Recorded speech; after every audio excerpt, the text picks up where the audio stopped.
हुक्म है लेकिन बड़ी जल्दी जल्दी सुन देंगे, जितनी जल्दी आप वसूल करेंगे। दो जुमले सरकार कलंदर की शान के आज पढ़ने हैं मैंने।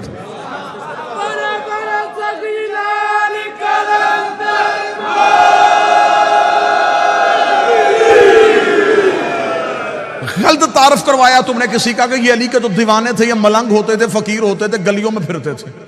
गलियों में फिरने वालों का नाम नहीं। आओ मैं तुम्हें बताऊं, जिसके पास आले मोहम्मद की मोहब्बत हो, अमाल खुद उसका तवाफ करते हैं। वल्लाबा हुसैन, मैं मिंबर की बुलंदी पे कह रहा हूं, हरफों का सामन होके कह रहा हूं। अगर किसी के अंदर आले मोहम्मद के बग़्ज़ की निजासत हो, जितनी मर्जी इबादत करे। ऐसा ही है जैसे शराब के गिलास में पानी, बर्तन निजस हो, पाक चीज भी डालो नापाक हो जाती है।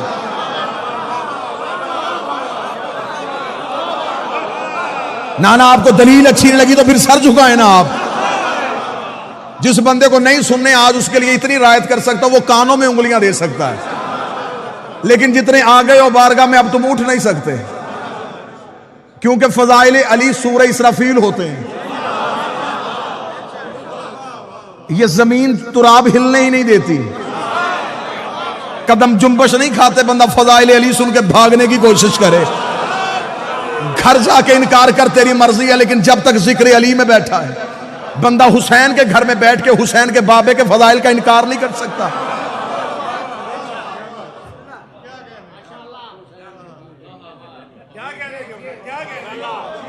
फजीलत का इनकार नहीं। इन ये अस्माए जिन्हें लोग समझते हैं ये फकीर हैं, ये मलंग हैं, ये दीवाने थे अली के नौकर, बस शियों ने पकड़ लिया। बहलोल दीवाना, कलंदर दीवाना, फकीर। मैं तुझे बताऊं इनकी मार्फत क्या थी। वक्त के फकीर का नाम था शाह हुसैन। दुश्मन की साजिश है कि उस्मान मरवंदी नाम था, शाह हुसैन नाम था। इब्राहिम कबीरुद्दीन इब्राहिम मुजाब का बेटा। जो जवान बैठो, इब्राहिम मुजाब आज भी हुसैन के पहलू में सोया हुआ है। इब्राहिम मुजाब उसे कहते हैं, मुजाब कहते हैं जवाब मिलने वाले।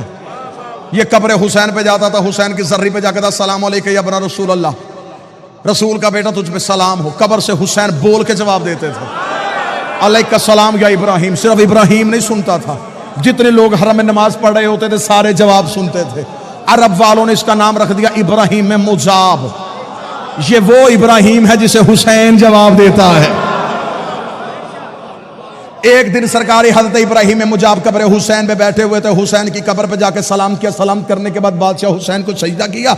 इमाम हुसैन की आवाज आई, जा इब्राहिम वापस चला जा, मैं तुझे एक बेटा अता करूंगा, मैं तुझे एक बेटा अता करूंगा, मैं तुझे एक बेटा अता करूंगा जो जाफर तैयार के परों का सदका पर पाएगा और जन्नत में परवाज करेगा, जमाना उसे शहबाज कहेगा। इतना कहना था, मैं तुझे वो बेटा अता करूंगा, मैं वो बेटा अता करूंगा। मौलवी जहां लेके मैं सर पे कुरान रख के उससे पूछता हूं, हुसैन का मैं तुझे बेटा अता करूंगा। अताएं पैदा नहीं होती, अताएं नाज़िल होती है। अब मुझे बोल के बता, जिनके घर का कुत्ता नाज़िल होता हो वो 14 पैदा नहीं होता।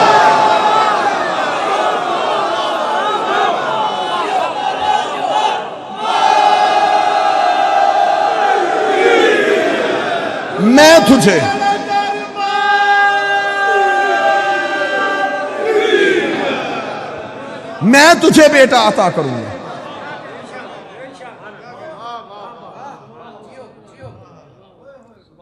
सुल्तान दौलतपुर का नवासा, नाम शाह हुसैन, मरवंद से रहने वाला दौलतपुर पहुंचा। दौलतपुर पहुंचा, शाह जमाल मुजर्रद की बारगाह में पहुंचा। अब साथ मेरा देने आना जितने कलंदरी दीवाने बैठे हो।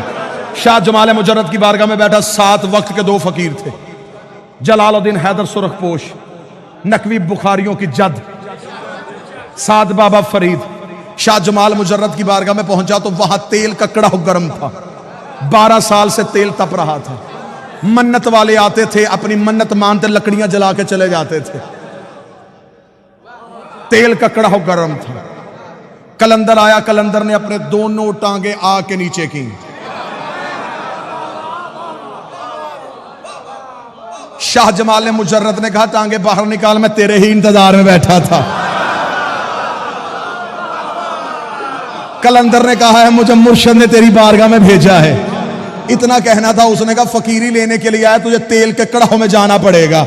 अब शरीयत के पाबंद बंदों से मैं माफी चाहता हूं, मैं थोड़ी इश्क की बात करने लगा हूं। जहां शरीयत रुक जाती है वहां इश्क की परवाज शुरू हो जाती है। आओ मैं तुम्हें इश्क की एक परवाज करवाऊं। कहने लगा यहां तेल के कड़ाह में छलांग लगा, फिर मैं देखता हूं तुझे फकीरी देनी है या नहीं देनी। इतना कहना था, या नकवी बुखारियों की जद शाह जलालुद्दीन हैदर सुरखपोश ने कदम आगे बढ़ाया। शहबाज कलंदर ने बाबा आदिल शाह जी जाके हाथ पकड़ के पीछे किया। पीछे का क्या, तू ना जा, तेरी पुश्त में 1.25 लाख फकीर है। तो नकवी बुखारी की जद है, मैं आगे बढ़ता हूं। कलंदर कहते उसे हैं जिसने शादी ना की हो। शहबाज कलंदर आगे बढ़े और तेल के कड़ाहों में छलांग लगा दी।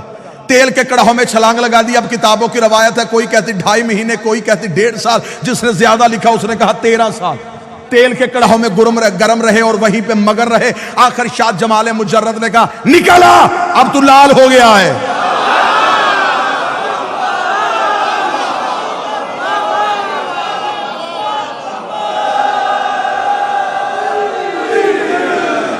सार उठाए वो बंदा जिसने फकीर के सामने घुटने टेके हैं। बाबा आदिल शाह जी सरदार आगा अली जान वक्त का बहुत बड़ा फकीर था। आपने उसकी दहलीज से ज़दारी सीखी है। आओ जितने फकीर से ज़दारी सीखते रहे हो, जिन्होंने वक्त के फकीर के हाथों से अब्बास का आलम थामा है, निकल बाहर तू लाल हो गया है। कलंदर का बाहर आना था, या खानगाह में दरख्त के पत्तों से आवाज आई, हाजा कलंदर, हाजा कलंदर, हाजा कलंदर, हाजा कलंदर। सारी कायनात के फकीर इकट्ठे किए गदीर की याद में।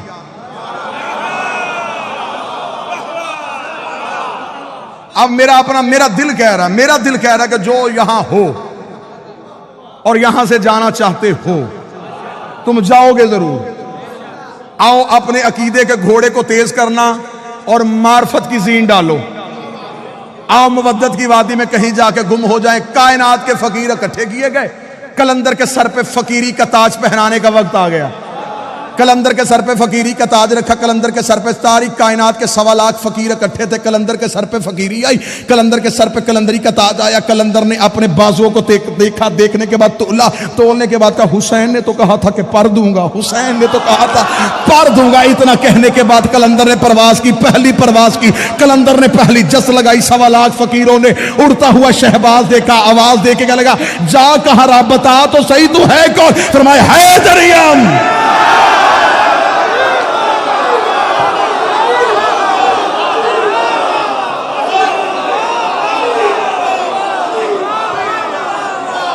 इजाजत देना, मैं सारे शेर पढ़ना चाहता हूं।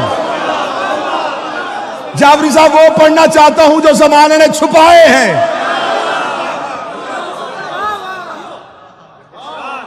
अब उस बंदे की मजबूरी है, वो बंदा फंस गया जो आज आ गया। अब यहां से छोड़ू, शायद कल हम आधे रह जाएं। जो आए हो तुम तो लेके जाओ, मैं तो वक्त के इमाम के सामने शर्मिंदा ना हूं। कलंदर ने परवाज की, पहली परवाज की, पहली जस्त लगाई। 1.25 लाख फकीर की आवाजें कौन है? फरमाया हैदरियम, कलंदरम, मस्तम। अगली परवाज की उन्होंने कहा अपना तारफ करवा, बंदाए मुर्तजा अली हसन। 1.25 लाख फकीरों ने हाथ बांध के कहा हमें यहां छोड़ के खुद कहां जा रहा है, हमें यहां छोड़ के खुद कहां जा रहा है। कलंदर ने अगली परवाज देगा, हादिए सालिकान इरफानम।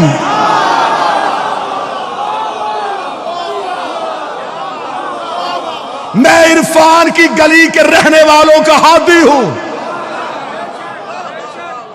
उन्होंने कहा रुतबा क्या मिला? कलंदर ने अगली जस्त लगाई, परवाज बुलंद करके कहा कलंदरिए बस्तम व कमारे बंदम। कलंदरी मैंने अपनी कमर के साथ बांधी हुई है। अगली परवाज हुई, उन्होंने कहा अपना मजहब बता के जा, तेरा मजहब क्या है? कलंदर ने अगली परवाज देखा, चहारदा तन शफी इसे आना। 14 के अलावा गुनाहगारों की शफाअत करने वाला कोई नहीं।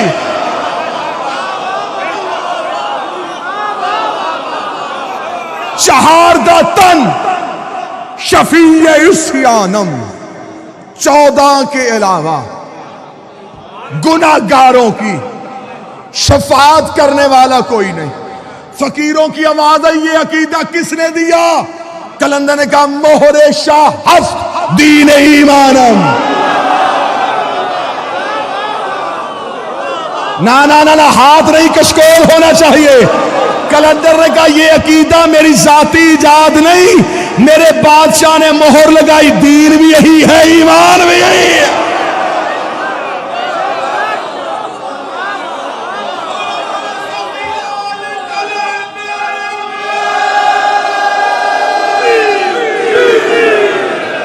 कहां गए वो बंदे जिन्होंने कहा था कलंदर सुनाए? अब सर नीचा नहीं करना, सर ऊपर करना। अगर पूरा कलंदर सुनना चाहते हो, आओ मैं तुम्हें कलंदर के शेर सुनाऊं। उन्होंने कहा तू इबादत किसकी करता है?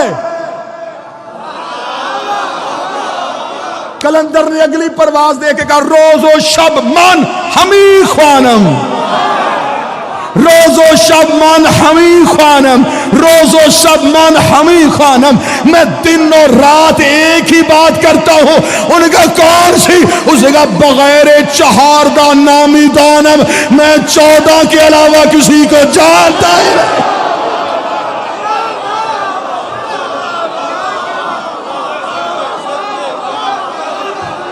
तुम मुझे कहते हो, तुम मुझे कहते हो, तुम मानता किसे है? मैं 14 के अलावा किसी को जानता ही नहीं।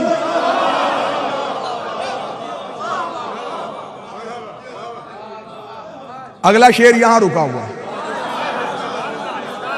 कि बड़ा हुक्म फरमाए, उगलू या निगलू? कमजोर दिल वाले अफराद से माजरत।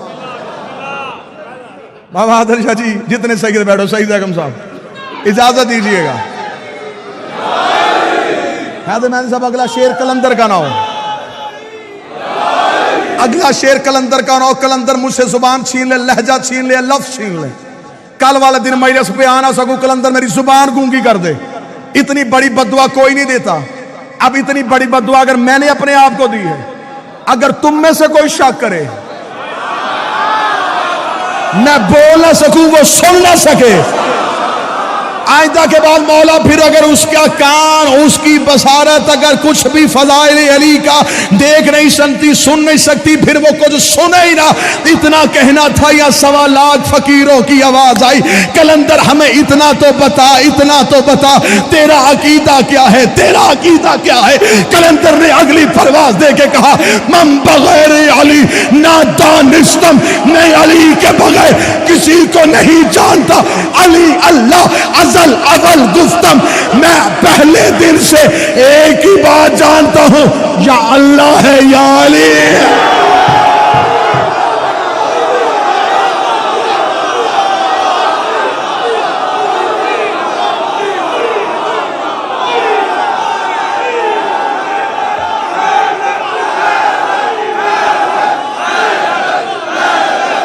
जी आप सरकार,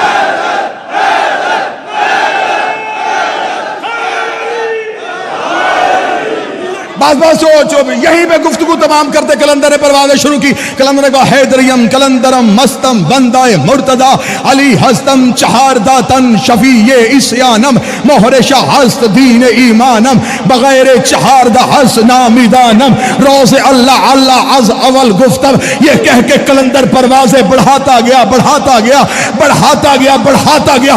कलंदर इतना ऊपर चला गया कि अर्श की चौखट पे जाके कलंदर का माथा लगा। फरिश्तों ने आता हुआ कलंदर देखा, आता हुआ शहबाज देखा। उनका फरिश्ते हम हैं पर तेरे पास है, मलाइका हम हैं परवाज तेरे पास है। तू फर्श से अर्श पे क्या लेने आ रहा है? बता, रुक रुक रुक, यहीं पे रोक के बता तू कौन है?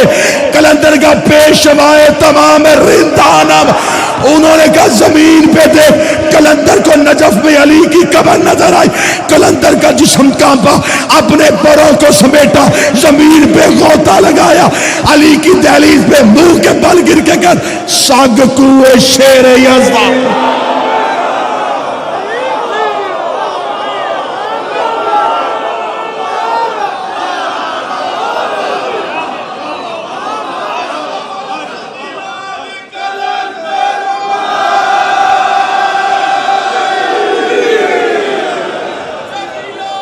बिस्मिल्लाह सरकार।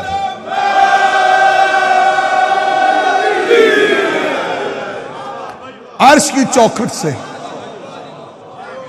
फरिश्तों ने कहा तू वहां आ रहा है, हम वहां जा रहे थे, तू कहां? कलंदर ने कहा मैं तो प्रवास पे हूं। उन्होंने कहा जमीन पे देख। जमीन पे चमकता हुआ दुर नजर आया, नजफ में अली का रोजा नजर आया। कलंदर का जिस्म कांपा, परों को समेटा, जमीन पे गौता लगाया, दहलीज पे गिर के था सग कुए। दर का नहीं, गली का।